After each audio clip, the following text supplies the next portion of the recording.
तो hydrogen unit हम लोग पढ़ रहे थे, बहुत ही प्यारी सी यूनिट थी, बड़ा मजा आता है इसको पढ़ करके। और हाइड्रोजन यूनिट में जहां तक मुझे याद आ रहा है, लास्ट क्लास में हम लोगों ने बहुत सारे टाइप सीख लिए थे हाइड्रोजन के, ठीक? तो सबसे पहले मैंने आपको सिखाया था हाइड्रोजन की पोजीशन जो है वो थोड़ी सी गड़बड़ है। तो हाइड्रोजन की पोजीशन को लेकर के काफी संघर्ष चला था हम लोगों के बीच में कि इसको यार हम एल्कली मेटल में रखें कि हैलोजन में रखें। तो हमने काफी सारी सिमिलरिटी और डिसिमिलरिटी देखी थी एल्कली मेटल्स के साथ, और काफी सारी सिमिलरिटी और डिसिमिलरिटी देखी थी हम लोगों ने इसकी किसके साथ, हैलोजन के साथ, ठीक है। इसके बाद जो है बात आगे चल रही थी, तो वहां पर हम लोगों ने क्या सीखा हुआ था। एक तो यार इतने एब्सेंट क्यों होते मुझे समझ में नहीं आता, डालूंगा ही नहीं वीडियो में फिर, है ना, डालूंगा ही नहीं वीडियो तो ज्यादा अच्छा है, फिर भरपूर नुकसान होना चाहिए, 5-6 दिन बाद डाला करेंगे वीडियो। तो क्या होता है सुनिए ध्यान से, कि हम पढ़ रहे थे टाइप्स ऑफ हाइड्रोजन, और टाइप्स ऑफ हाइड्रोजन में मैंने क्या क्या सिखाया। तो टाइप्स ऑफ हाइड्रोजन में बहुत सारी बातें हमने सीखी थी। सबसे पहले हमने आइसोटोप से चालू करा था, तो प्रोटियम, ड्यूटेरियम, ट्रिटियम हमने आइसोटोप वहां डिस्कस करे थे। बड़ा ही इंपॉर्टेंट क्वेश्चन इसके ऊपर बना करता है, बिल्कुल अच्छे से तैयार रहना है हम लोगों को इन क्वेश्चंस के लिए। तो ट्रिटियम जो था वो क्या था, रेडियो एक्टिव हाइड्रोजन था, और ड्यूटेरियम जो था वो हैवी हाइड्रोजन था। उस हैवी हाइड्रोजन से ही हैवी वाटर बनता था, है ना। हैवी वाटर का फार्मूला था D2O, ठीक। और नॉर्मल वाटर जो है, नॉर्मल वाटर का फार्मूला क्या था, H2O, ठीक है।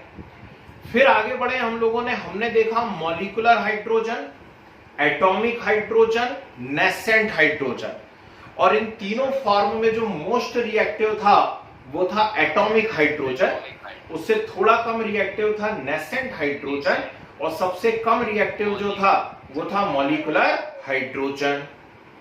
ओके, फिर थोड़ा सा आगे बढ़े हम लोग, तो हमने देखा कि जैसे इलेक्ट्रॉन रोटेट कर रहे हैं ऐसी न्यूक्लियर मटेरियल भी रोटेट कर रहा है, और न्यूक्लियर मटेरियल में जो हाइड्रोजन है, ठीक। अब हाइड्रोजन के अंदर क्या है, न्यूट्रॉन तो है नहीं, तो सिर्फ प्रोटॉन है।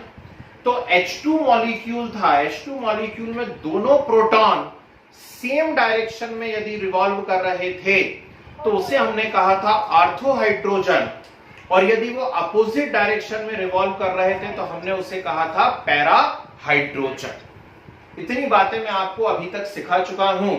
चलिए हेडिंग डालिए जरा, preparation of hydrogen, side heading डालिए,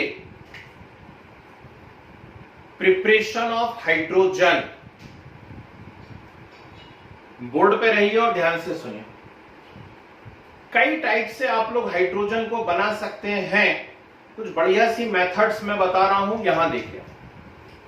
फर्स्ट आता है यहां पर फ्रॉम वाटर, ठीक। वाटर से आप कैसे हाइड्रोजन को बनाएंगे, है ना। कई लोगों से मैं पूछता हूं वाटर कितने डिग्री सेल्सियस पे डिसोसिएट होता है, तो चीख के बोलते हैं 100 डिग्री सेल्सियस। याद रखना 100 डिग्री सेल्सियस पे तो वाटर सिर्फ बॉयल होता है। मैं डिसोसिएट होने की बात करता हूं, हालांकि अब 12th वालों को इसके आंसर पता पड़ जाते हैं, आप लोगों को आज पता पड़ जाएगा। मैं डिसोसिएट होने की बात कर रहा हूं। डिसोसिएट होने से मतलब यह है कि वाटर टूट जाए, हाइड्रोजन अलग निकल जाए, ऑक्सीजन अलग निकल जाए, इसकी बात कर रहा हूं मैं। तो वाटर ऐसे डिसोसिएट नहीं होता भैया, वाटर डिसोसिएट होता है 2000 डिग्री सेल्सियस पे। सोचो कैसी मजेदार बात है, यानी वाटर को आप 2000 डिग्री सेल्सियस पे हीट करेंगे तब जाकर के उसमें से हाइड्रोजन अलग होगी और ऑक्सीजन अलग होगी। लेकिन मेरे पास कई मेथड्स हैं जिनसे मैं वाटर से हाइड्रोजन बना सकता हूं। जरूरी नहीं है मुझे उसको तोड़ना ही है, उसके अलावा भी मेरे पास बहुत सारी मेथड है। चलिए मैं बताता हूं आपको। फर्स्ट, हाईली रिएक्टिव मेटल ले लीजिए। हाईली रिएक्टिव मेटल मतलब सोडियम ले लीजिए, पोटेशियम ले लीजिए, कैल्शियम ले लीजिए, and these can react even with cold water. ठीक, these can react even with cold water. ये ठंडे पानी से भी रिएक्ट कर लेती है और ठंडे पानी से रिएक्ट करके अपना हाइड्रोक्साइड बनाती हैं। बोलो मत बोलो मत बोलो बोलो मत भाई, बहुत सारे लोग कान में लगा के बैठे होंगे, उनको फिर इरिटेशन होने लगता है ना। सिर्फ मेरी मधुर आवाज चलने दो, ठीक। दो ही आवाजें फेमस है इंडिया में, एक लता जी की और मेरी, है ना, तो वही सुनना अच्छा लगता है, ठीक। तो बस मेरी आवाज में चलने दो कार्यक्रम। तो ये जो मेटल्स होती हैं ये कोल्ड वाटर से भी रिएक्ट कर लेती हैं और हाइड्रोजन गैस को रिलीज करती हैं। और हमने 10th क्लास में भी पढ़ा हुआ है कि सोडियम पोटेशियम की रिएक्शन कोल्ड वाटर से भी इतनी फास्ट होती है कि रिलीज्ड हाइड्रोजन कैचेस फायर। तो जो हम बोलते हैं कि पानी के अंदर पोटेशियम फेंका और आग लग गई, तो पानी में पोटेशियम फेंका और आग लग गई, तो वहां पे वो जो आग है वो आग ना वाटर में लगती है ना पोटेशियम में लगती है, वो आग एक्चुअली किस में लगती है? हाइड्रोजन में। Hydrogen is highly inflammable in nature, जबरदस्त तरीके से ज्वलनशील होती है, इतनी ज्यादा इन्फ्लेमेबल होती है कि किसी रूम में सिर्फ हाइड्रोजन भरी हुई है और आपने ऐसा कर दिया, चुटकी बजा दी बस, तो ये जो फ्रिक्शन हुआ है, इससे जो हीट निकली, इस हीट से भी हाइड्रोजन जल उठती है। तो ये जो रिएक्शंस हो रही हैं, these reactions are very fast, बहुत फास्ट रिएक्शन होती है। और बहुत फास्ट के चक्कर में क्या होता है, ये हाइड्रोजन जैसे ही बाहर निकल के एटमॉस्फेयर के कांटेक्ट में आती है, उसका एटमॉस्फेयर से फ्रिक्शन होता है और उस फ्रिक्शन के कारण वो आग पकड़ लेती है, ठीक। तो फिर क्या करा जाए, हैं? तो फिर क्या करा जाए, तो हमें इन रिएक्शन को स्लो करना है। सुन ले भविष्य के आईआईटीएन और डॉक्टर्स, ठीक, और ठेकेदार और नर्स भी सुन लें कि इस रिएक्शन को हमें स्लो करना है। तो स्लो करने के लिए हम क्या करेंगे, तो इस रिएक्शन को स्लो करने के लिए हम इन मेटल्स का अमलगम यूज करेंगे। क्या यूज करेंगे? अमलगम यूज करेंगे, मेटल अमलगम। अमलगम क्या होता है? अमलगम होता है अलॉय विथ मरकरी, ठीक। अमलगम होता है अलॉय विथ मरकरी। तो वो रिएक्शन थोड़ी सी स्लो हो जाती है और उससे फिर जो हाइड्रोजन है वो आग नहीं पकड़ पाती। अगली बात समझे, ठीक है, आगे बढ़ते हैं। थोड़ी सी लेस रिएक्टिव मेटल्स जो होती है इनके कंपेयर में, तो इनके कंपेयर में थोड़ी सी लेस रिएक्टिव मेटल हैं, जैसे जिंक है, मैग्नीशियम है, एल्यूमिनियम है। ये बॉइलिंग वाटर से रिएक्ट करती है। कैसे वाटर से रिएक्ट करती हैं? बॉइलिंग वाटर से रिएक्ट करती हैं। तो ऊपर वाली कोल्ड वाटर से भी रिएक्ट कर ले रही थी, ये सिर्फ बॉइलिंग वाटर से रिएक्ट करती हैं। और बॉइलिंग वाटर से रिएक्ट करती हैं तो क्या करती हैं? कुछ नहीं, हाइड्रोजन गैस को रिलीज कर देती हैं।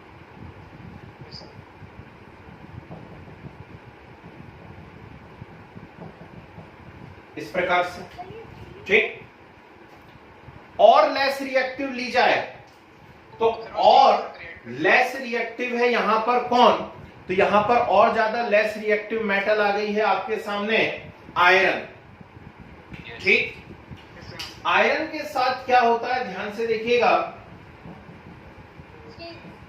आयरन वाटर से ऐसे कोई रिएक्शन नहीं करता, तो आपको लेना पड़ता है रेड हॉट आयरन। कैसा आयरन लोगे? Red hot iron. और रेड हॉट आयरन पर भेजेंगे सुपर हीटेड स्टीम, ठीक, बहुत हाई टेम्परेचर पे गर्म की हुई स्टीम। जो लोग लेट पधारे हैं उनकी जानकारी के लिए बता दूं भाई, हाइड्रोजन यूनिट चल रही है, ये तो आप जानते हैं। और हाइड्रोजन यूनिट में मैं आज प्रिपरेशन ऑफ हाइड्रोजन सिखा रहा हूं, ठीक है। तो प्रिपरेशन ऑफ हाइड्रोजन में हम पहला सीख रहे हैं फ्रॉम वाटर। तो वाटर में हमने देखा कि कुछ मेटल्स होती हैं जो कोल्ड वाटर से रिएक्ट कर लेती हैं और कोल्ड वाटर से रिएक्ट करके हाइड्रोजन गैस को रिलीज कर देती हैं, जैसे सोडियम, पोटेशियम, कैल्शियम वगैरह। लेकिन कुछ मेटल ऐसी होती है जो कोल्ड वाटर से रिएक्ट नहीं करती बल्कि बॉइलिंग वाटर से रिएक्ट करती हैं, और उबलता हुआ पानी जब आप उनके ऊपर डालेंगे तो वो उबलते हुए पानी से रिएक्ट करेंगी और उबलते हुए पानी से रिएक्ट करके हाइड्रोजन गैस को रिलीज करेंगी, जैसे कि जिंक, मैग्नीशियम, एल्यूमिनियम वगैरह। ओके, और लेस रिएक्टिव मेटल पे हम आए, जैसे कि आयरन पर। तो आयरन उबलते पानी से भी रिएक्ट नहीं करेगा, तो फिर क्या करेगा? रेड हॉट आयरन लीजिए और रेड हॉट आयरन के ऊपर स्टीम भेजिए, सुपर हीटेड स्टीम, तब जाकर के वो उससे रिएक्ट करेगा और बनाएगा Fe3O4 और हाइड्रोजन गैस रिलीज हो जाएगी। अभी थोड़ी देर बाद, 15-20 मिनट बाद, इस मेथड को मैं लेंस प्रोसेस कहूंगा, LANE। इस रिएक्शन को मैं क्या कहूंगा? लेंस प्रोसेस कहूंगा, ठीक है ना। लेंस प्रोसेस में क्या होता है? इंडस्ट्रियल स्केल पे हाइड्रोजन गैस बनाने के काम आता है, ठीक। तो ये रिएक्शन रिपीट होगी, फिर से याद रखना, आयरन वाली, है ना। आगे बात करते हैं, चलिए नेक्स्ट, ध्यान से सुनिएगा। वाटर का इलेक्ट्रोलाइसिस करा दीजिए। वाटर का यदि आप इलेक्ट्रोलाइसिस कराते हैं, what is the meaning of electrolysis?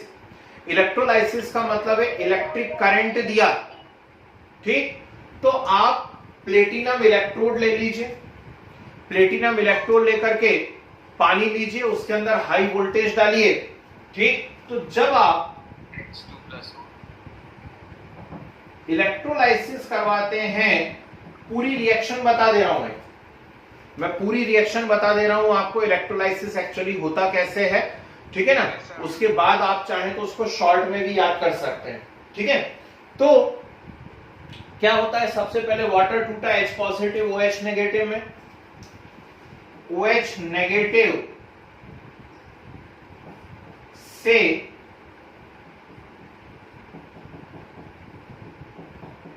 दो इलेक्ट्रॉन रिलीज होते हैं और फिर से बन जाता है H2O प्लस हाफ O2 बनती है और 2 इलेक्ट्रॉन रिलीज हो जाते हैं। ओके, बैलेंस से रिएक्शन चेक कर लेना। और ये जो H पॉजिटिव है ये उन 2 इलेक्ट्रॉन को रिसीव करता है, तो 2 H पॉजिटिव 2 इलेक्ट्रॉन को रिसीव करते हैं और क्या बना देते हैं? H2। ये होती है कंप्लीट रिएक्शन, ठीक है। ओरिजिनल रिएक्शन ये है। जिनसे ये नहीं बन रही है वो सीधे ऐसे याद कर लें, इनको जोड़ दें। इनको यदि आप ऐड कर देंगे सभी रिएक्शन को, तो फाइनल इक्वेशन आपके पास बन जाएगी H2O gives H2 plus half O2, खत्म बात, ठीक। ये डायरेक्ट रिएक्शन बन गई। लेकिन अब आप ऑब्जेक्टिव टेस्ट पेपर दे रहे हैं, और ऑब्जेक्टिव टेस्ट पेपर दे रहे हैं तो पढ़ाने का तरीका थोड़ा सा चेंज रहेगा। तो आपसे पूछेगा कि वाटर का जब इलेक्ट्रोलाइसिस करवाते हैं तो एनोड पे क्या मिलता है और कैथोड पे क्या मिलता है। उम्मीद करता हूं एनोड कैथोड नाम सबने सुने हुए हैं। तो यहां इलेक्ट्रॉन रिलीज हो रहे हैं। खूब पढ़ा रेडॉक्स हम लोगों ने, 7 घंटे रेडॉक्स पढ़ा है। ऑक्सीजन रिलीज हो रही है, सॉरी इलेक्ट्रॉन रिलीज हो रहे हैं, और इलेक्ट्रॉन का रिलीज होना होता है ऑक्सीडेशन, और ऑक्सीडेशन होता है हमेशा एनोड पर, ठीक। यहां इलेक्ट्रॉन रिसीव हो रहे हैं, इलेक्ट्रॉन का रिसीव होना रिडक्शन, और रिडक्शन होता है कैथोड पर। तो आपसे क्वेश्चन पूछा जाएगा कि वाटर का जब इलेक्ट्रोलाइसिस होता है तो एनोड पे क्या बनता है, कैथोड पे क्या बनता है। तो आप आंसर देंगे कि एनोड पर बनता है, क्या आंसर देंगे? ध्यान से सुनिए, एनोड पर बनता है ऑक्सीजन गैस और कैथोड पे मिलती है हमको हाइड्रोजन। और यदि आप पिछली क्लास में थे तो जब हम एल्कली मेटल और हाइड्रोजन के बीच में सिमिलरिटी लिख रहे थे तो एक सिमिलरिटी ये भी थी कि during electrolysis both release on cathode, ठीक। तो देखो ना, हाइड्रोजन कैथोड पे रिलीज हुआ या नहीं हुआ, ठीक। तो पानी से यदि आप हाइड्रोजन गैस निकालना चाहते हैं तो आपके पास ये मेथड्स होती हैं इन मेथड की हेल्प से आप वाटर से क्या रिलीज कर सकते हैं, hydrogen gas. Is it clear? Next point आता है, ध्यान से सुनिए, फ्रॉम एल्कली। अभी 10th वालों को ही मैं सिखा रहा था कि वाटर सॉल्युबल बेस को हम क्या कहा करते हैं, एल्कली कहा करते हैं कि नहीं। वाटर सॉल्युबल जो बेस रहेंगे उनको हम एल्कली कहा करते हैं, ठीक। तो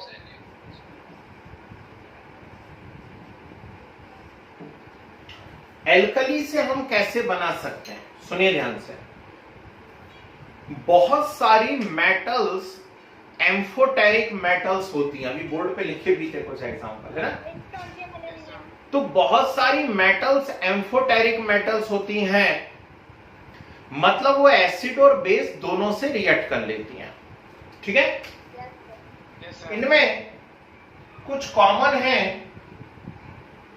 zinc, beryllium, aluminium, tin, lead, है ना, ये कुछ कॉमन मेटल्स हैं।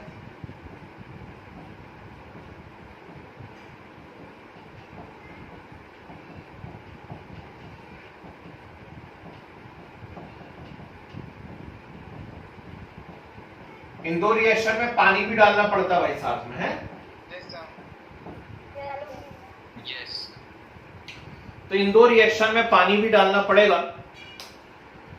दो बातें हो सकती हैं, या तो हम घोंटा मार लें सीधे रिएक्शन का, या फिर हमारे ऑक्सीडेशन स्टेट क्लियर हो तो हम फार्मूला मेकिंग आसानी से कर सकते हैं। ऑक्सीडेशन स्टेट में हमें मालूम होना चाहिए, जिंक का नॉर्मल ऑक्सीडेशन स्टेट है 2, beryllium 2, aluminium 3, zinc 4, sorry tin 4, है ना। तो अब आप कंपाउंड आसानी से बना सकते हैं, या 4 ऑप्शन में देख करके आप पहचान सकते हैं उनके ऑक्सीडेशन के नंबर की हेल्प से। जैसे जिंक को जब NaOH में डाला जाता है,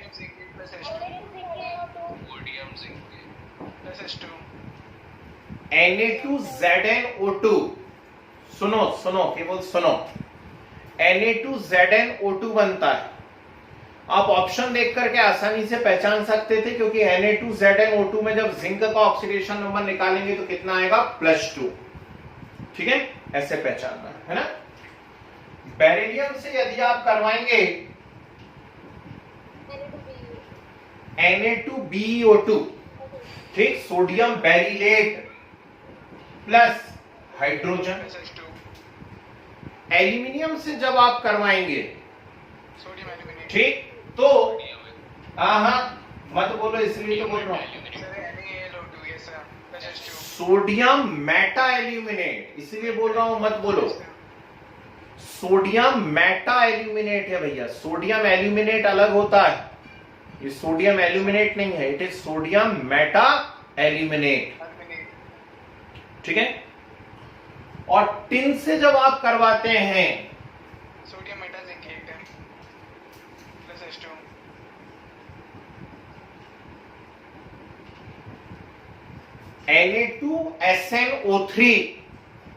Na2SnO3 sodium stannate plus hydrogen gas release होती है। चेक करिए, Na2SnO3 में टिन का ऑक्सीडेशन नंबर कितना है, जल्दी बताइए, 4, ठीक। तो थोड़ी टफ है, लेकिन क्या करें भाई, क्लास भी बड़ी है, चैप्टर भी आगे बढ़ चुका है बहुत ज्यादा। तो ये होता है एल्कली से हाइड्रोजन निकालने का तरीका, है ना। यदि आप स्कूल जाते हैं, लैब के अंदर जाइए, इनमें से कोई मेटल यदि आपको मिल जाती है वहां पर, उसके ऊपर आप NaOH डाल दीजिए, ठीक, उसमें से आपको बुलबुला निकलते मिलने लगेगा, ठीक है ना। नाम है बेटा, सोडियम एल्यूमिनेट है और सोडियम मेटा एल्यूमिनेट है, ठीक है ना। तो सोडियम एल्यूमिनेट जो होता है ना, वो Na3Al O3 ऐसा होता है, ठीक, उसका फॉर्मूला अलग है। और ये है सोडियम मेटा एल्यूमिनेट, ठीक। तो यहां वो मेटा कोई वो नहीं है, ठीक, उसकी बड़ी लंबी कहानी होती है ना। पायरो कब लगता है, आर्थो कब लगता है, मेटा कब लगता है, थोड़ा सा वो 12th का पोर्शन है, अभी हम डिस्कस करेंगे तो हमारा लगभग 20-25 मिनट चला जाएगा। तो अभी आप सिर्फ नाम याद रखिए उसका, सोडियम मेटा एल्यूमिनेट, अच्छी बात है। यदि मेटा क्यों लगा सीखना है, और थोड़ा सा लंबा टाइम लग जाएगा उस क्लासिफिकेशन को सीखने में, है ना। हाँ जी,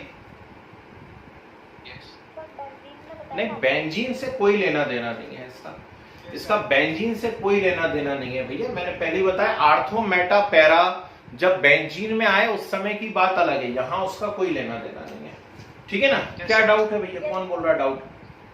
सर वो एसिड के साथ रिएक्ट करा के भी मेटल को निकाल सकते हैं ना सर, हाइड्रोजन गैस कर रहे हैं ना, अभी मैंने कराया था। सो यस अभी तो मैंने हेडिंग डाली है फ्रॉम वाटर, फिर हेडिंग डाली है फ्रॉम एल्कली। नेक्स्ट सुनिए, from acid. Yes sir, yes. तो रिएक्टिविटी सीरीज कहीं 10th क्लास में हमने पढ़ी हुई, और हम अच्छे से जानते हैं कि रिएक्टिविटी सीरीज में हाइड्रोजन के ऊपर जितनी भी मेटल्स हैं वो सभी डाइल्यूट एसिड से रिएक्ट करती हैं, और डाइल्यूट एसिड से रिएक्ट करके क्या कर देती हैं, हाइड्रोजन गैस को रिलीज कर देती हैं, ठीक। Absorption NO3। तो जितनी भी मेटल्स हैं वो सभी डाइल्यूट एसिड से रिएक्ट करेंगी और क्या कर देंगी, हाइड्रोजन गैस को रिलीज कर देंगी, ठीक। जैसे मान लीजिए मेरे पास सोडियम ही क्यों ना, तो सोडियम से रिएक्ट करवाया, NaCl प्लस H2 यहां बन जाने वाला है, ठीक। मेरे पास कैल्शियम है या फिर जिंक है, इसकी H2SO4 से रिएक्शन करवाई, H2, ठीक है। डाइल्यूट होना चाहिए, ये शर्त है, याद रखना, डाइल्यूट ही होना चाहिए, कंसंट्रेटेड के साथ नहीं होता है। क्यों नहीं होता अभी हम डिस्कस कर रहे हैं, 5 मिनट रुकिए, ठीक है।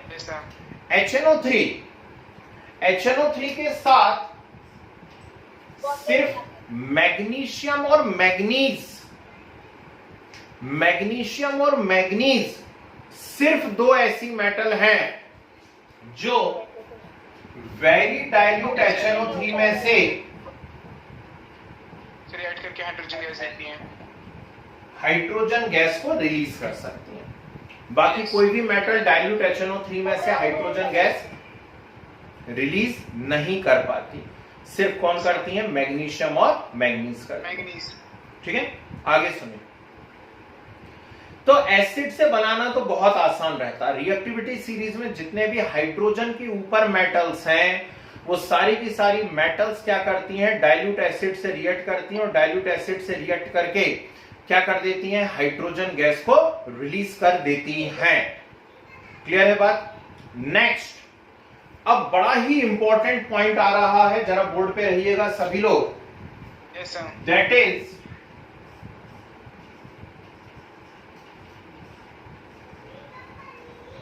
Pure hydrogen. प्योर हाइड्रोजन हम बनाना चाह रहे हैं, अब प्योर हाइड्रोजन कैसे बनती है, ठीक है। तो प्योर हाइड्रोजन बनाने के कई तरीके होते हैं, ठीक, अलग अलग मेथड है।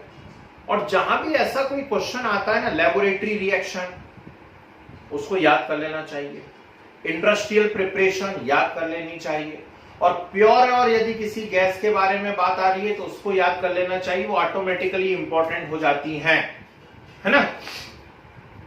तो प्योर हाइड्रोजन बनाने के कई तरीके हैं मेरे पास।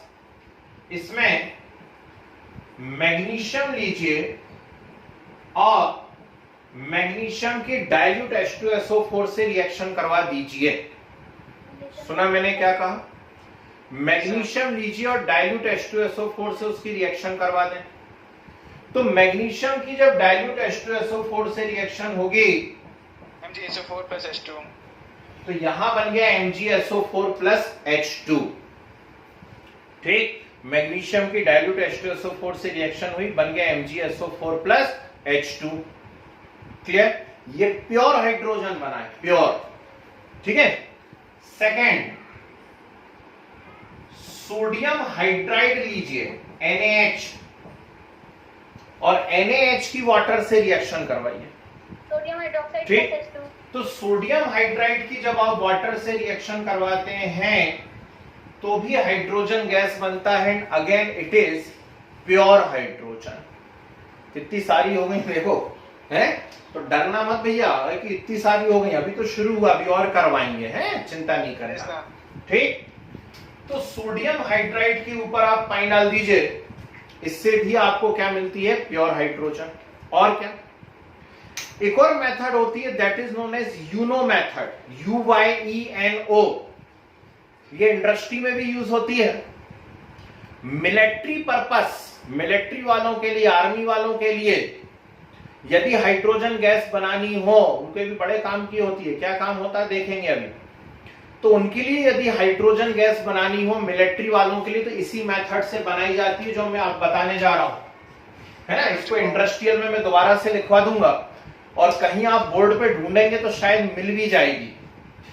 आप लीजिए एल्यूमिनियम और उसमें NaOH या KOH डाल दीजिए।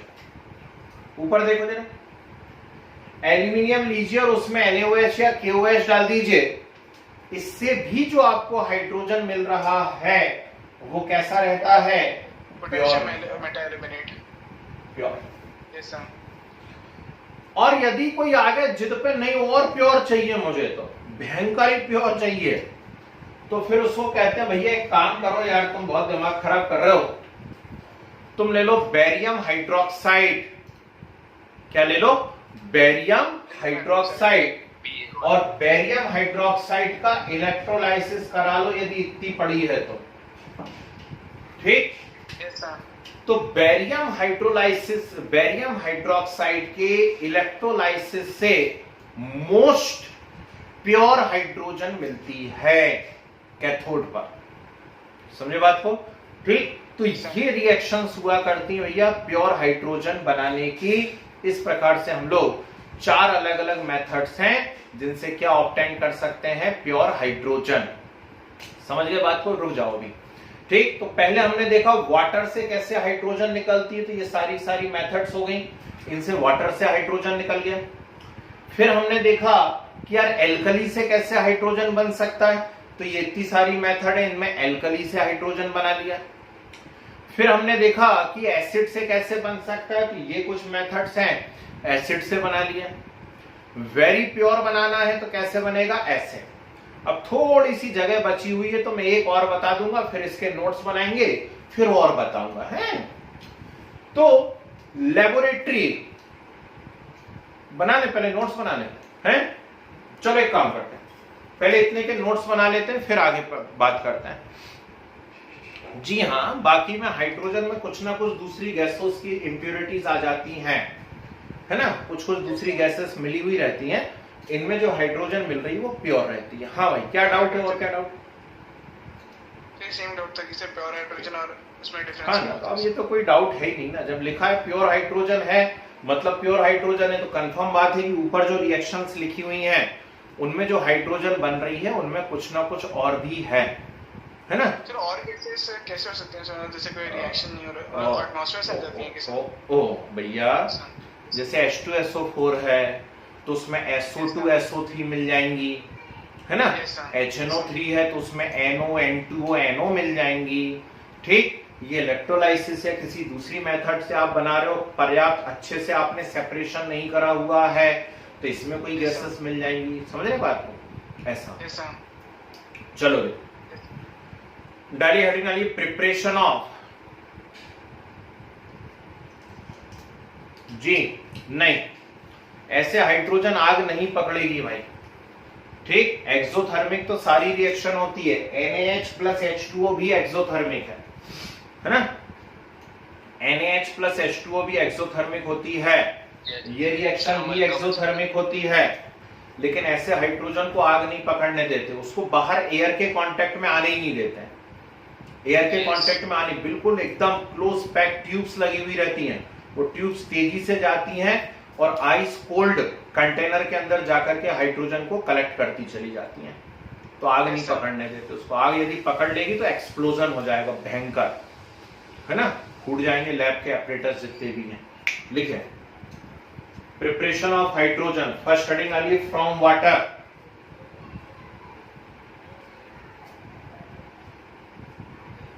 लिखे from water hydrogen can be obtained, from water hydrogen can be obtained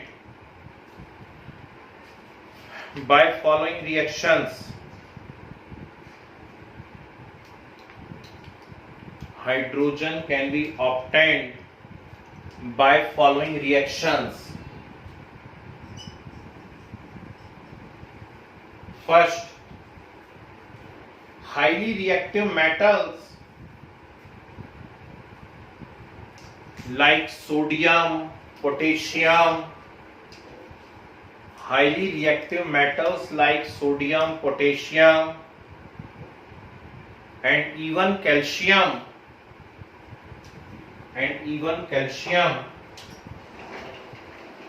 can react with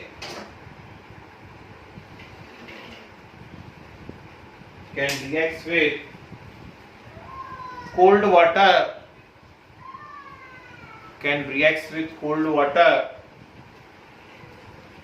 and evolve hydrogen gas,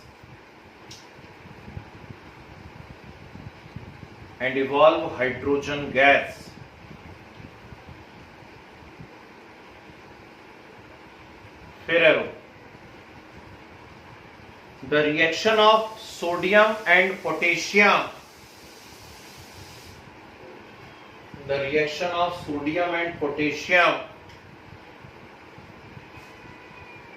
are very fast.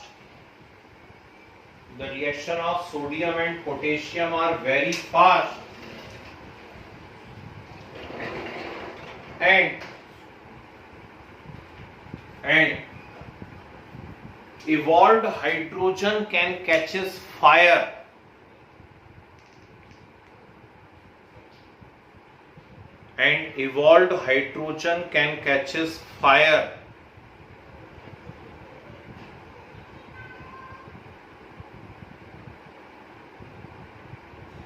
Ferraro, to slow down the reaction,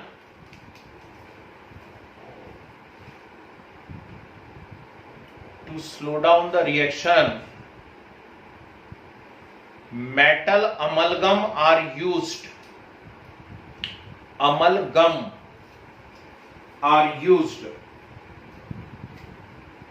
जिन्हें नहीं मालूम हो वो लिख सकते हैं ब्रैकेट में. Amalgam means alloy with mercury.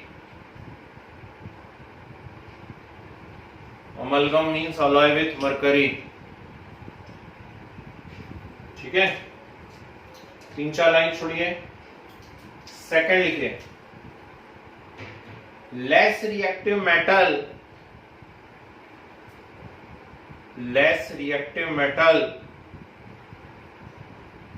like zinc, magnesium, aluminium,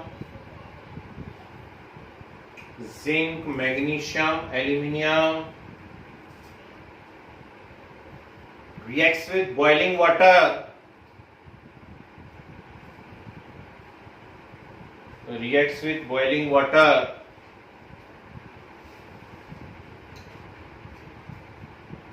and evolve hydrogen gas.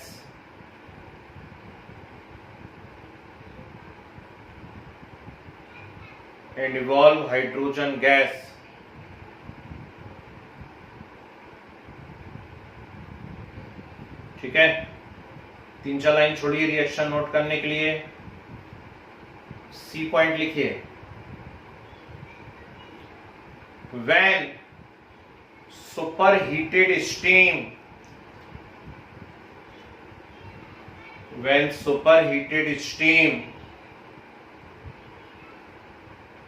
passed over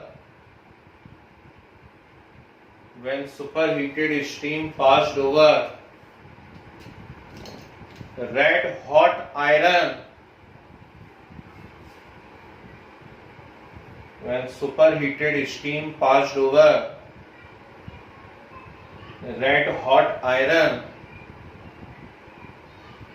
hydrogen gas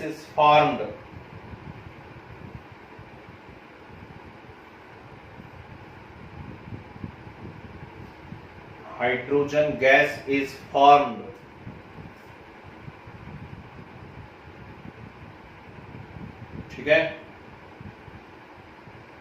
छोड़िए 2 line. Next,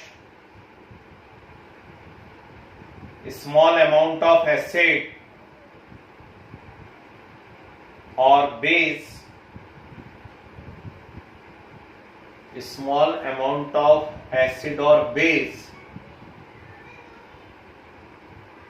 added to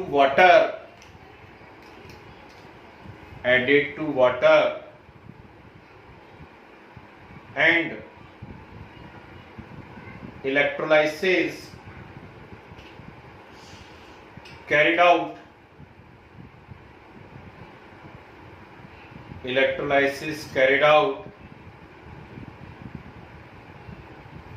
by using iron cathode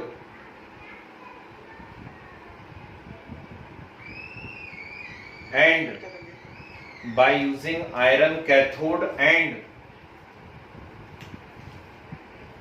nickel anode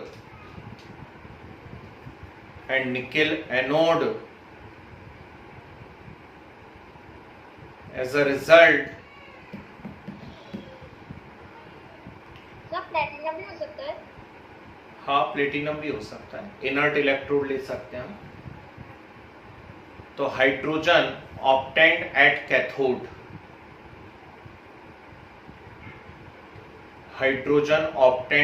cathode, ये 4-5 लाइन छोड़िए रिएक्शन नोट करने के लिए electrolysis के। फिर heading डालिए from alkali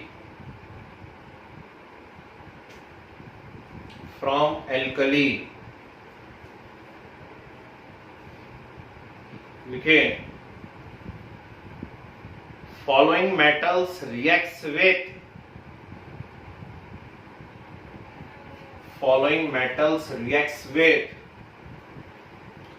aqueous alkali and evolve hydrogen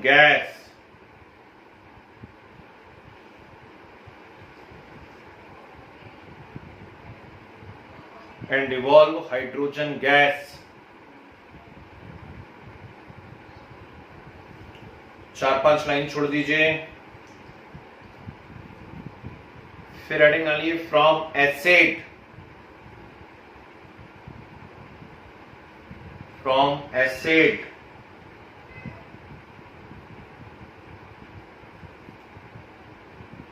लिखिए metals which present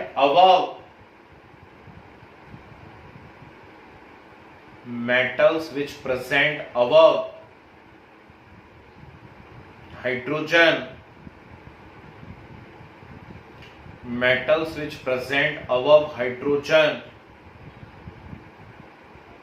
in electrochemical series,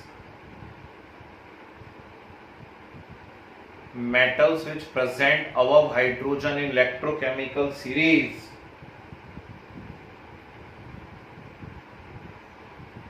reacts with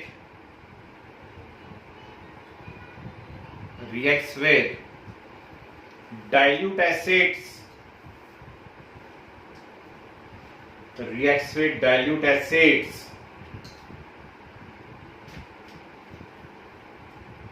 and evolve hydrogen gas.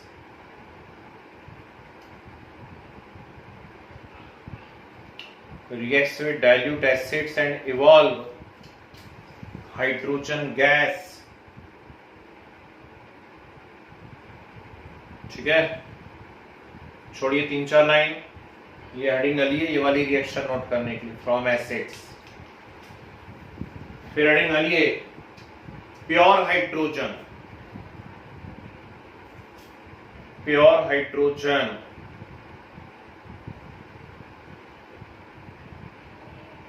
लिखें obtained by following methods.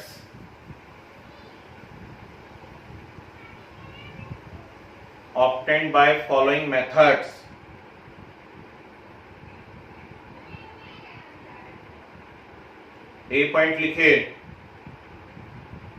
A point. Magnesium reacts with dilute H2SO4. Magnesium reacts with dilute H2SO4. दो line छोड़िए. B point. Reaction of sodium hydride with water. सब please repeat. Reaction of sodium hydride with water.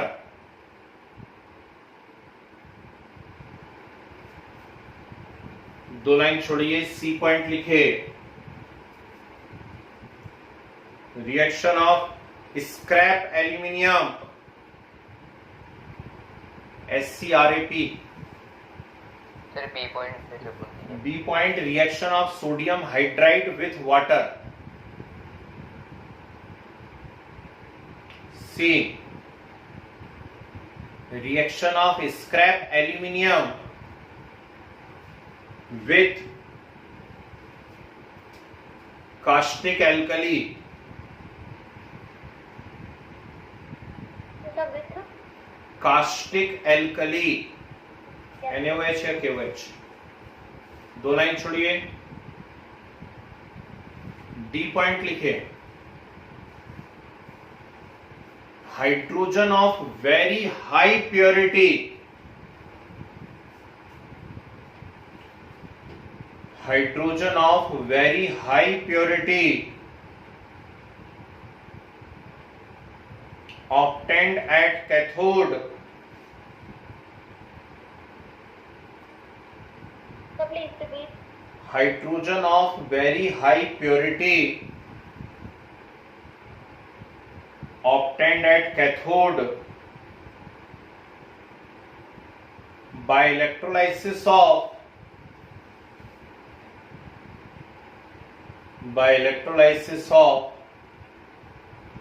barium hydroxide. By electrolysis of barium hydroxide. Okay. चलिए language पढ़ पढ़ के note करिए जरा फटाफट. कहाँ क्या नोट करना है. लैंग्वेज पढ़ पढ़ के नोट कीजिए जल्दी.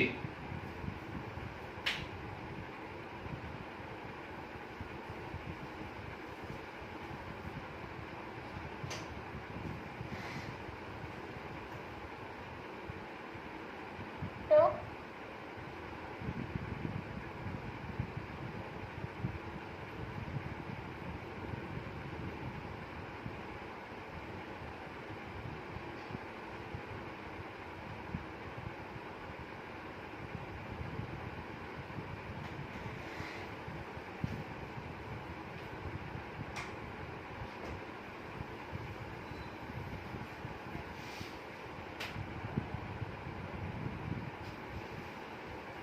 हरि बोल हरि बोल हरि बोल. तो जी. बेरियम हाइड्रोक्साइड वाले में प्रोडक्ट क्या क्या है? बेरियम हाइड्रोक्साइड के प्रोडक्ट आप लिख लीजिए. बेरियम अलग बन जाएगा या बेरियम ऑक्साइड बनेगा. हाइड्रोजन गैस निकलेगी, ऑक्सीजन निकलेगा. Yes sir. Yes sir. जरूरत नहीं है करने की. आप तो सिर्फ उसको ये याद रखिए कैथोड पे हाइड्रोजन गैस मिलती है बस.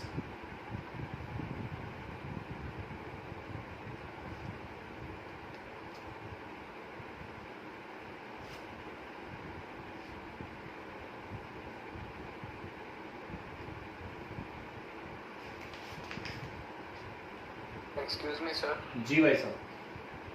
सर वो अपन रिएक्शन को स्लो डाउन करने के लिए क्या ऐड करते तो एक बार फिर से बता अमलगम. अमलगम मतलब मरकरी के साथ अलॉय बना के डालते हैं. सोडियम अमलगम, पोटेशियम अमलगम, ऐसा. ओके सर वो Fe3O3 बनेगा. Fe3O4. फिर ऑक्साइड है.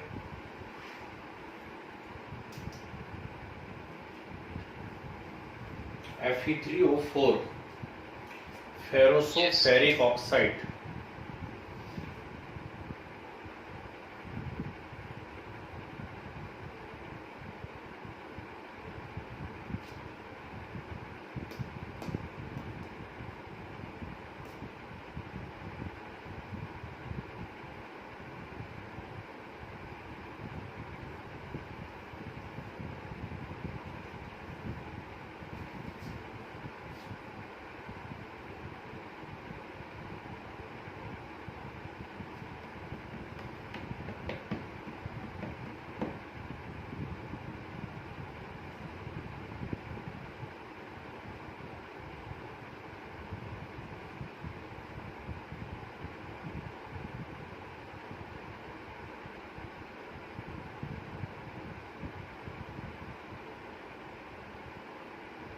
सर वो सोडियम बेरिलेट आपने बताया था किसान?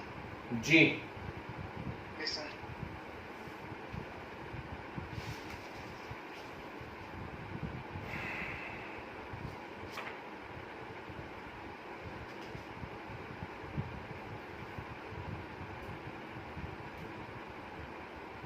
सर जो BaOH मोनोऑक्साइड है उसमें PB भी आ सकता है क्या?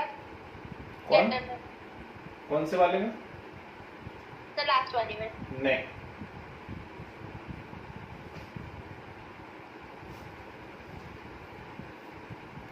वो प्लेटिनम या निकेल इलेक्ट्रोड्स की प्रेजेंस में हो रही है, ये भी बात ध्यान रखना है।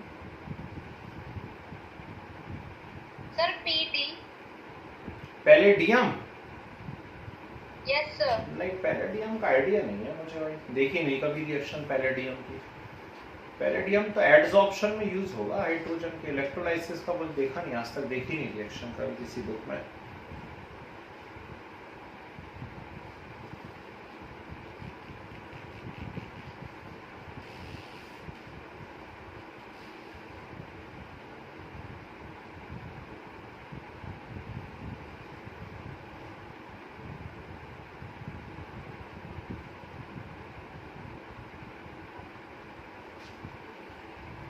सर वो राइट बोर्ड में थोड़ा वो लाइट की वजह से चमक रहा है। रिएक्शन बना लो अपने आप से। कौन से वाले में? ठीक। जब ठंडे वाटर से वो रिएक्ट करने में कैपेबल हैं तो फिर स्टीम बना के क्यों पैसा खर्च करा जाए, ये है बात, है ना। चलो अब सुनिए ध्यान से। अब इसी का एक और पार्ट आता है, बहुत अच्छे से सुनिएगा। तो हाइड्रोजन की कुछ और भी प्रिपरेशंस हैं, तो इसमें हम पहले सीख रहे हैं लेबोरेटरी प्रिपरेशन, फिर लेबोरेटरी प्रिपरेशन के बाद बहुत सारी आपको इंडस्ट्रियल प्रिपरेशन बताता हूं कि इंडस्ट्रीज के अंदर यदि हम लोगों को मान लीजिए हाइड्रोजन गैस बनानी है तो कौन कौन सी मेथड हम लोग वहां पर ले सकते हैं इंडस्ट्री के अंदर। ठीक, चलिए सुनिए ध्यान से। तो लेबोरेटरी में यदि आप हाइड्रोजन बनाना चाहते हैं तो इसकी जो प्यारी सी रिएक्शन होती है वो है Zn प्लस डाइल्यूट H2SO4। क्या लिखा है? Zn plus dilute H2SO4। तो Zn की डाइल्यूट H2SO4 से रिएक्शन हुई, क्या बना? ZnSO4 plus H2। ओके, ये हो गई लेबोरेटरी प्रिपरेशन ऑफ हाइड्रोजन। अब सुनिए, बात इतनी सी नहीं है, बात अभी बहुत कुछ है।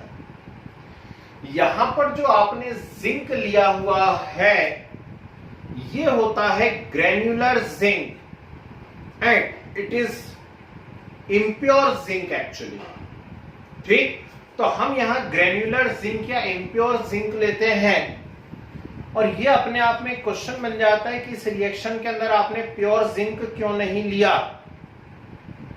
ठीक, तो ध्यान रखिएगा कि प्योर जिंक इस रिएक्शन में हम नहीं लेते हैं क्योंकि प्योर जिंक के साथ रिएक्शन की रेट बहुत ही स्लो होती है। क्या कहा मैंने? प्योर जिंक के साथ रिएक्शन रेट बहुत ही स्लो होती है, इसलिए इस रिएक्शन में आप प्योर जिंक नहीं लेते हैं। ये आपका क्वेश्चन बन गया।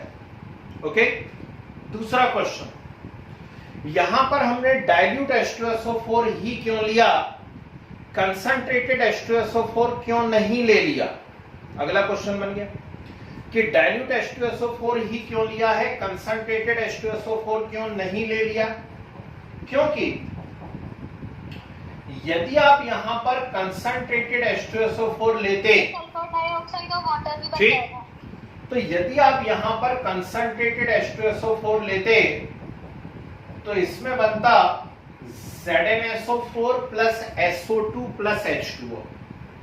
ठीक, एक्चुअली कंसंट्रेटेड के कंडीशन में क्या होता कि जो हाइड्रोजन गैस बनती वो H2SO4 को ही रिड्यूस करना चालू कर देती है और H2SO4 के रिडक्शन से क्या बनाने लगती वो SO2 और H2O। तो हमें फिर फाइनल प्रोडक्ट यहां पर H2 नहीं मिलती है बल्कि उसकी जगह क्या मिलने लगता है, SO2 और H2O मिलने लगता है। इसीलिए हम कंसंट्रेटेड H2SO4 नहीं लेते हैं। तो पहली बात प्योर जिंक नहीं लेना है, दूसरी बात कंसंट्रेटेड H2SO4 नहीं लेना है। ये दोनों क्वेश्चन लेबोरेटरी प्रिपरेशन से कहीं ज्यादा इंपॉर्टेंट हैं। ओके, नेक्स्ट अब आती है इंडस्ट्रियल प्रिपरेशन। तो इंडस्ट्रियल प्रिपरेशन में फर्स्ट आती है यूनो मेथड। क्या है?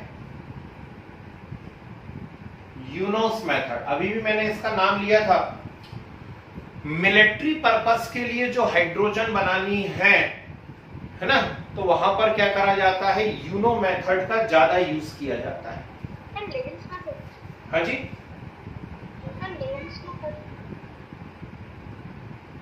सुनाई नहीं दे रहा, क्या बोल रहे?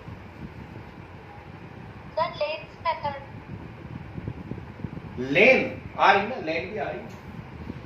तो एएल लेन तो मैंने आयरन वाली आपको बताई थी ना, मिलिट्री पर्पस वाली जो होती है वो यूनो मेथड होती है। तो Al प्लस NaOH या KOH प्लस H2O। तो आपने अब भी देखा है 5 मिनट पहले, सोडियम मेटा एलिमिनेट, और अब तक तो याद हो जानी चाहिए, ऐसी मैं उम्मीद करता हूं। तो इसमें बन रहा है NaLO2, sodium meta aluminate plus hydrogen gas release हो रही है। ओके, तो ये हुई भैया आपकी यूनोस मेथड। ऊपर जो लिखी हुई है वो है laboratory preparation. Next iron industry है, लीच मेथड, और आयरन इंडस्ट्री के अंदर मोल्टन आयरन बन रहा है। अब पिघला हुआ लोहा बाहर निकल रहा है, एकदम रेड हॉट आयरन।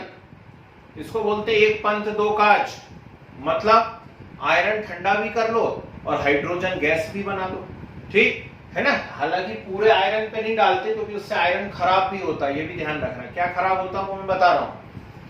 तो आयरन इंडस्ट्री में से आयरन निकला, मोल्टन आयरन, है ना, और उसके ऊपर आपने क्या डाल दिया, वाटर डाल दिया। तो रेड हॉट आयरन पे जब स्टीम भेजते हैं, नॉट वाटर, स्टीम जब भेजते हैं तो ये क्या हो जाता है, Fe3O4 प्लस H2। इसे कहा जाता है लेंस मेथड, ठीक। पर क्या कहा मैंने, पूरे आयरन के साथ ऐसा खिलवाड़ नहीं करते। क्यों नहीं करते पूरे आयरन के साथ ऐसा खिलवाड़? क्योंकि वो आयरन फिर Fe3O4 में कन्वर्ट होने लगता है। हालांकि उससे कोई बहुत ज्यादा नुकसान नहीं हो रहा है।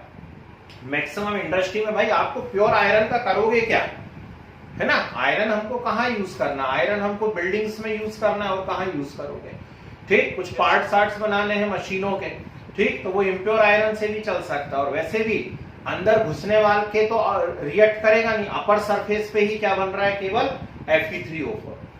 इसीलिए लगभग सारी स्टील इंडस्ट्रीज के अंदर आयरन को ठंडा करने के लिए क्या करते हैं, इस प्रोसेस का यूज करते हैं। और इस प्रोसेस का एक बेनिफिट ये हो जाता है कि एक्स्ट्रा में हमको क्या मिलती चली जाती है, हाइड्रोजन गैस मिलती चली जाती है।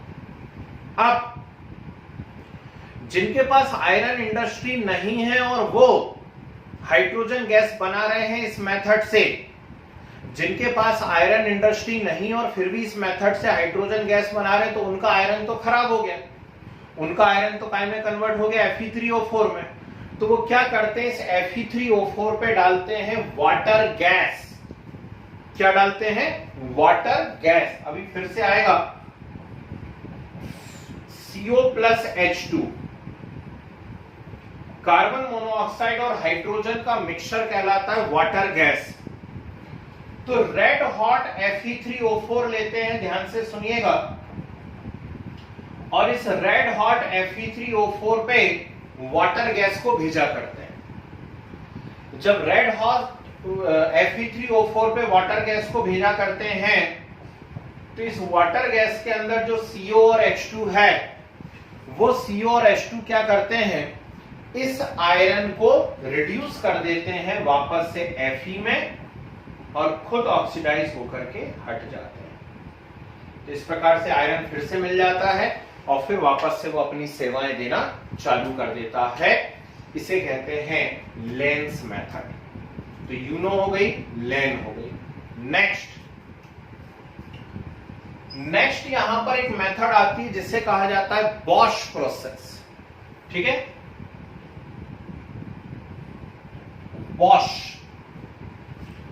अब बॉश मेथड के अंदर क्या होता है, बॉश मेथड आप लोग घर में भी कर सकते हो। रेड हॉट कोक ले लो और रेड हॉट कोक के ऊपर आप स्टीम भेजो, छुन्न कर दो। चूल्हा जल रहा हो, तंदूर जल रहा हो, कोयला उसके अंदर जल रहा है, उसके ऊपर पानी डालिए, छुन्न की आवाज आएगी, है ना। और उस छुन्न की आवाज के साथ वहां से तुरंत बाहर कौन निकलेगा, CO प्लस H2। ठीक, कार्बन मोनोऑक्साइड और हाइड्रोजन का मिक्सचर निकलेगा। और अभी अभी बताया मैंने आपको कि कार्बन मोनोऑक्साइड और हाइड्रोजन का मिक्सचर कहलाता है वाटर गैस। इसे सिंथेसिस गैस भी कहा जाता है। क्या कहते हैं इसको, सिंथेसिस गैस भी कहते हैं। और इसीलिए इसका शॉर्ट फॉर्म सिन गैस होता है, SYN। तो आपको कहीं सिन गैस लिखा हुआ मिल जाए, या कहीं आपको सिंथेसिस गैस लिखा हुआ मिल जाए, या आपको वाटर गैस लिखा हुआ मिल जाए, तो ये सब कौन होती है, CO प्लस H2 होती हैं। ये रिएक्शन होती है निकिल की प्रेजेंस में। तो निकिल की प्रेजेंस में रेड हॉट कोक के ऊपर जब आप क्या करते हैं, स्टीम को भेजते हैं, तो क्या बन जाता है, सिन गैस बन जाता है, वाटर गैस, सिंथेसिस गैस। इस रिएक्शन को कहा जाता है कोल गैसिफिकेशन। क्या कहते हैं, कोल गैसिफिकेशन। तो ये अलग से ध्यान रखना, बॉश प्रोसेस के अंदर इस पर्टिकुलर रिएक्शन को कहा जाता है कोल गैसिफिकेशन। अब क्या करा जाता है, ध्यान से सुनिएगा। इस वाटर गैस में और ज्यादा वाटर वेपर्स मिलाई जाती है। ठीक, वाटर गैस में और ज्यादा वाटर वेपर्स मिलाई और आयरन क्रोमेट के ऊपर उसको भेजना चालू करा। तो वाटर गैस में और ज्यादा वाटर वेपर्स मिलाई और किसके ऊपर भेजा हमने, आयरन क्रोमेट के ऊपर। और जब आयरन क्रोमेट के ऊपर भेजते हैं तो अब क्या हो जाता है, बन जाती है CO2 plus H2। Okay, CO2 plus H2 बन गई। जो CO2 और H2 बनी है, इसको भेजा जाता है किसके अंदर, इसको भेजा जाता है वाटर के अंदर। CO2 वाटर में सॉल्युबल होती है, घुल जाती है, और हाइड्रोजन जो होती है वो इनसॉल्युबल होती है। ठीक, वहां पे हाइड्रोजन को कलेक्ट कर लिया जाता है। तो ये कहलाती है भैया बॉश प्रोसेस। बॉश प्रोसेस में ऊपर जो रिएक्शन हुई है उसको कहा जाता है कोल गैसिफिकेशन, और नीचे जो रिएक्शन हुई है इसे कहा जाता है वाटर गैस शिफ्ट रिएक्शन। क्या बोलते हैं, ऊपर वाली को कहते हैं कोल गैसिफिकेशन और नीचे वाली को कहते हैं water gas shift reaction. Clear है ना। अब क्या करें भाई, जैसा सिलेबस है तो पढ़ना तो पड़ेगा। साइंस लेने का निर्णय आपका था तो आप पढ़ो, है ना। अच्छा निर्णय है, बुरा नहीं बोल रहा हूं उसको, लेकिन मेहनत लगती है भैया साइंस में, है ना। चलो, एक और मेथड होती है इंडस्ट्रियल स्केल पे हाइड्रोकार्बन। 10th थोड़ी बहुत तो पढ़ी होगी, भले सारा ही सिलेबस डिलीट हो गया था, कुछ बचा ही नहीं था, फिर भी कुछ तो बचा होगा। एल्केन एल्कीन नाम तो सुने होंगे, है ना। तो एल्केन एल्कीन एल्काइन ये सब हाइड्रोकार्बन है। तो हमने हाइड्रोकार्बन लिया, जैसे कि हमने ले लिया मीथेन। ठीक, इसको हाई टेम्परेचर पे हीट करा, इसके अंदर स्टीम मिला करके निकिल के ऊपर भेजा। काय के ऊपर भेजा, निकिल के ऊपर भेजा। तो ये जो हाइड्रोकार्बन है मीथेन, ये CO प्लस H2 में बदल जाता है, यानी वाटर गैस में बदल जाता है। ठीक, और वाटर गैस से हाइड्रोजन कैसे निकाली जाती है वो आपको आता है। तो वाटर गैस से फिर हम हाइड्रोजन निकाल लेते हैं, और इस प्रोसेस को कहते हैं स्टीम रिफॉर्मिंग प्रोसेस। क्या बोलते हैं, स्टीम रिफॉर्मिंग प्रोसेस। देखो कितने सारे नाम हो गए। ये था कोल गैसिफिकेशन, ठीक, ये था वाटर गैस शिफ्ट रिएक्शन, और ये था स्टीम रिफॉर्मिंग प्रोसेस। ओके, कभी कभी थर्मल क्रैकिंग भी आप कर सकते हैं हाइड्रोकार्बन की। बोर्ड पे रहिए, क्या बोला मैंने? हाइड्रोकार्बन की थर्मल क्रैकिंग भी कर सकते हैं। क्रैकिंग मतलब क्या होता है? क्रैकिंग मतलब होता है वेरी हाई टेम्परेचर पे हीट करिए। तो मीथेन को नियरली 1000 डिग्री सेल्सियस पे हीट करते हैं, और जब हीट करते हैं तो वो टूट जाता है, और टूट के कार्बन अलग हो जाता है और हाइड्रोजन अलग हो जाती है। ठीक है, तो ये कहलाता है थर्मल क्रैकिंग। ठीक, मैं समझ रहा हूं अभी आपका मन नहीं भरा होगा, और इच्छाएं हो रही होंगी और मिल जाए हम लोगों को। ठीक, तो एक और होता है, और वो आप ऑलरेडी पढ़ चुके हैं, that is electrolysis of water. ठीक, Yes, sir. इससे भी इंडस्ट्रियल स्केल पे हाइड्रोजन गैस बनाई जाती है। यस बस खत्म, छिड़ गए फेफड़े, छिड़ गए पूरे के पूरे, है ना? तो इतनी प्रिपरेशन बहुत है भैया हाइड्रोजन की, मोर देन सफिशिएंट है ना? एनसीईआरटी मत खोल लेना, कहोगे नहीं तो प्राणी निकल गए कि और इतनी सारी पढ़ा दी, एनसीईआरटी में कुछ दिए ही नहीं है हमें, है ना? तो इतनी तो रिक्वायरमेंट है भैया। भविष्य के सपने देख रहे हो तो इतना आपको आना चाहिए, नहीं तो सपने ही मत देखो। ठीक, तो चलिए शुरू करिए। डेलिसाइडिंग लेबोरेटरी प्रिपरेशन लिखे। In laboratory hydrogen is prepared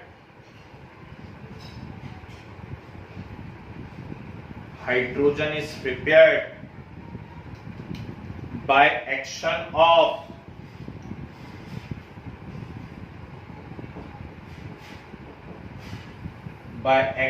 of dilute H2SO4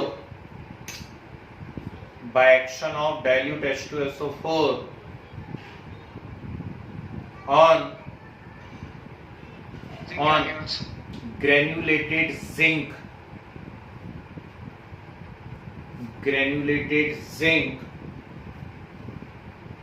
in special apparatus या bottle called Wolf's bottle, WOULFE. Granulated zinc in a special type of bottle या apparatus called Wolf water, कौन सा वाटर?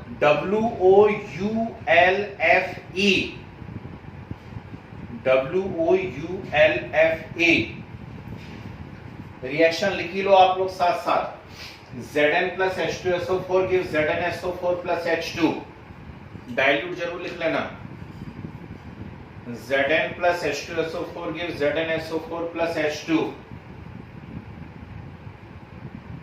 फिर arrow बना के लिखिए, hydrogen 10 octane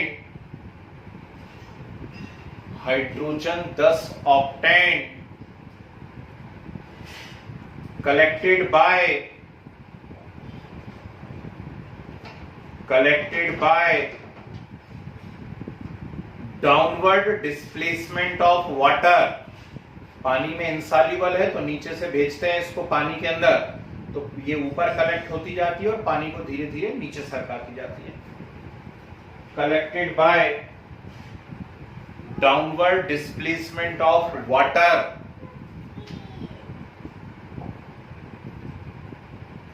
sir नीचे से ऊपर भेजते हैं क्या हाइड्रोजन का? फिर ऊपर से टेस्ट ट्यूब में ऊपर तक पानी भेज दिया, नीचे से हाइड्रोजन भेजनी चालू करी, तो हाइड्रोजन ऊपर इकट्ठी होती जाती है और पानी को नीचे सरकाती जाती है। इसको कहते हैं downward displacement of water. Nitrogen भी ऐसी कलेक्ट की जाती है। ठीक है, चलिए फिर एरो बना के लिखिए, pure nickel not used because, sir pure zinc, sorry, pure zinc not used because its reaction is slow।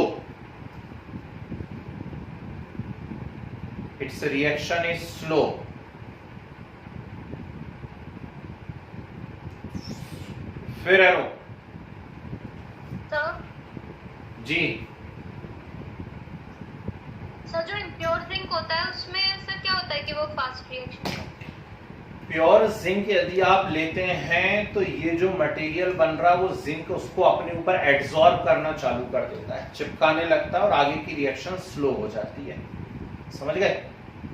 ठीक है, तो इसीलिए है ना, इसीलिए हम प्योर नहीं लेते हैं।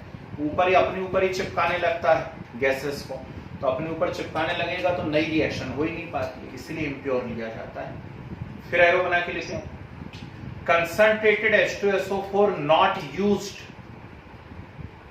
concentrated H2SO4 not used because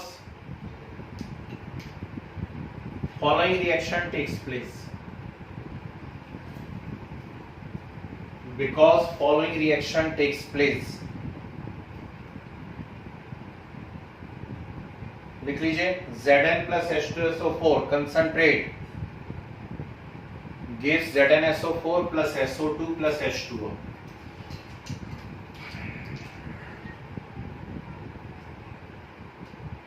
चलिए, हेडिंग आ गई इंडस्ट्रियल प्रिपरेशन।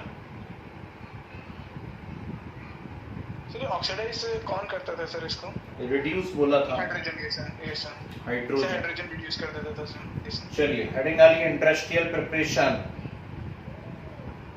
इसमें फर्स्ट हेडिंग आ गई यूनो मेथड, UIENO,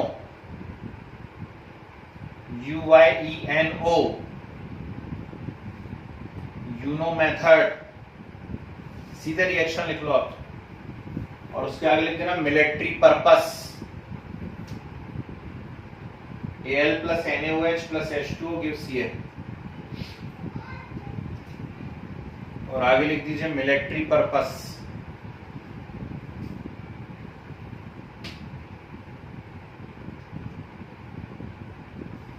चलिए, लैंग्स मेथड, लैंग्स मेथड सीधे रिएक्शन लिख लिया, आप पहचानते हैं पहले से। Fe plus H2O gives Fe3O4 plus H2।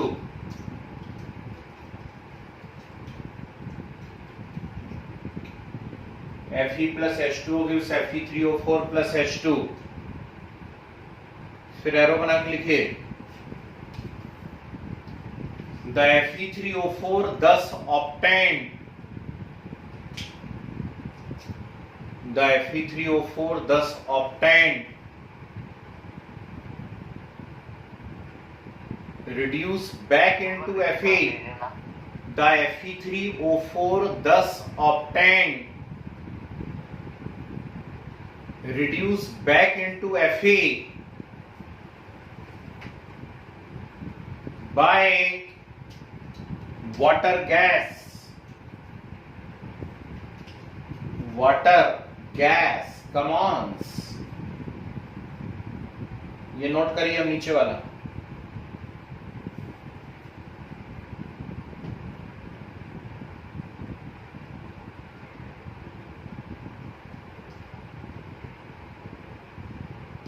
ठीक है,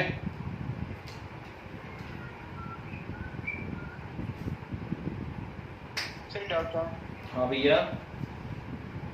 सर ये यूनियन मेथड को मिलिट्री मेथड क्यों कहते हैं सर? अरे मिलिट्री पर्पस की हाइड्रोजन इससे बनाई जाती थी पुराने जमाने में, इसलिए इसको मिलिट्री मेथड कहते हैं, और कोई बात नहीं है ना। yes, sir। आजकल खुद से भी बना लेते हैं, मिलिट्री वालों के पास कहाँ टाइम है हाइड्रोजन बनाने का, है ना। चलिए, हेडिंग आ रही है Bosch method, Bosch. Sir doubt था, रुक जाओ अभी जरा इसको कंप्लीट कर लें अपन, समय कम बचा, दूसरी क्लास का टाइम हो जाता है बच्चों का। बॉश प्रोसेस, फिर पूछो सारे डाउट क्लास के बाद। लिखे, steam passed over red hot coke, steam passed over red hot Coke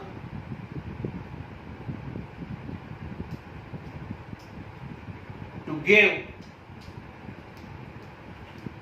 mixture of CO and H2, mixture of CO and H2, sir mixture of CO and H2, it is known as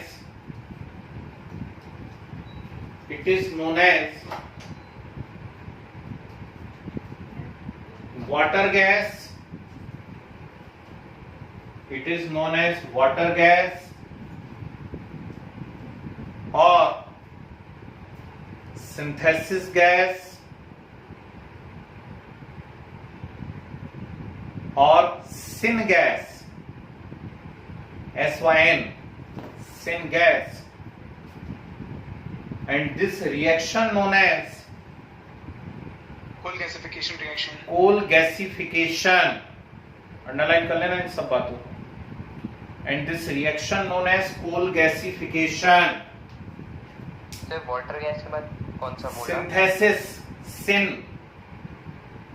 and reaction known as coal gasification. ये ऊपर वाली reaction note करिए. C plus H2O gives CO plus H2.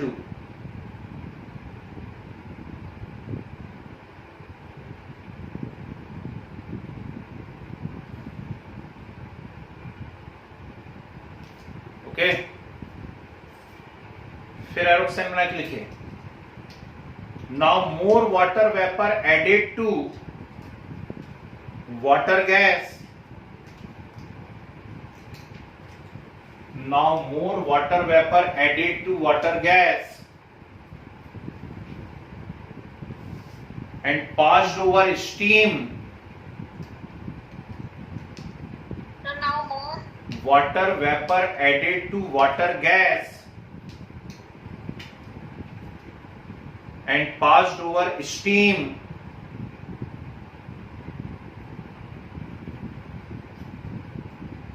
Following reaction takes place.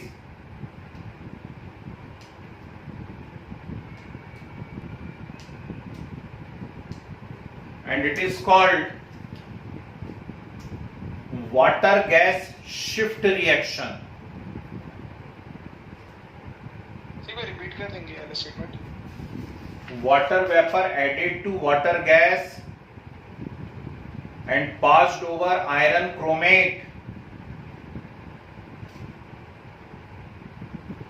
Following reaction takes place, it is known as water gas shift reaction. ये वाली sir passed over steam. हाँ जी, अपने इससे पहले पास्ड ओवर स्टीम बोला था.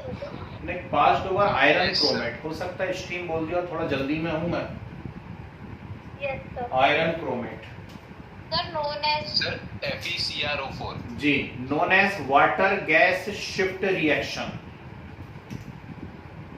ये वाली रिएक्शन नोट कीजिए.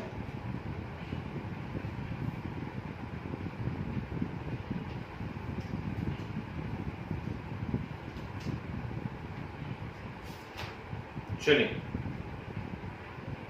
फिर एडिंग वाली from hydrocarbon.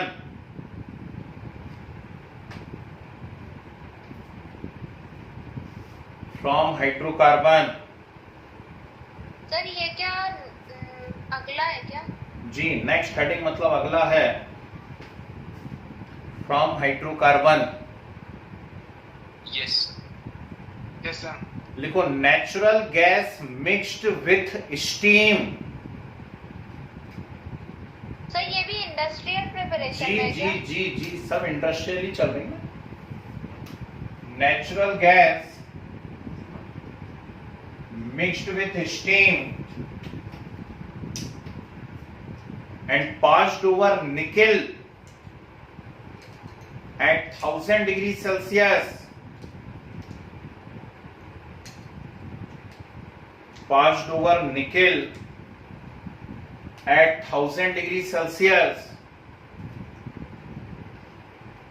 As a result,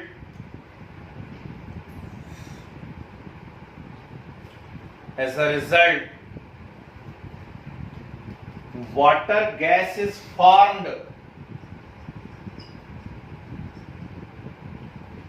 Water gas is formed from which hydrogen can be obtained by above method. Hydrogen can be obtained by above method. Downward displacement reaction known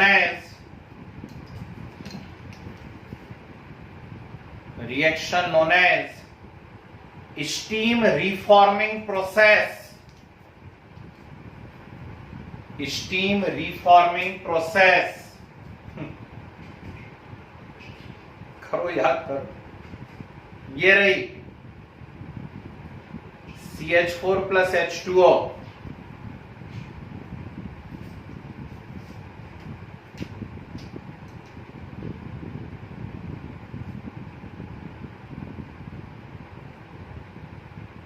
ठीक है।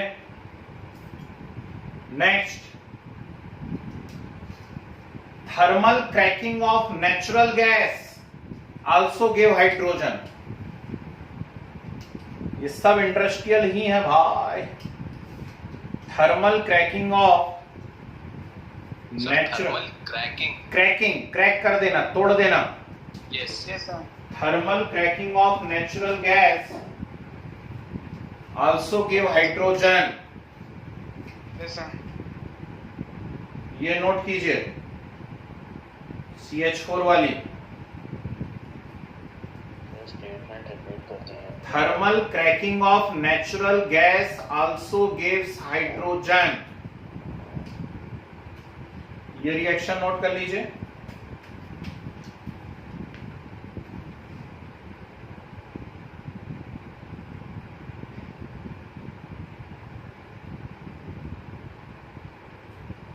और last, by electrolysis of water. उफ, by electrolysis of water, ये आपके पास already है, बस language लिखे रहने दीजिए इतनी सी। तो ये हो गई भाई सारी की सारी प्रिपरेशन हाइड्रोजन की। अब खूब और छांट के नहीं करना यहां वहां से, है ना, मोर देन सफिशिएंट है। अब हमें चालू करना है वाटर। बस हो गया, हाइड्रोजन की कुछ खास प्रॉपर्टी है नहीं, 10 मिनट में खत्म हो जाएंगी। तो नेक्स्ट क्लास में हम लोग डिस्कस करेंगे वाटर। ओके, ठीक, वो चलेगा एक आध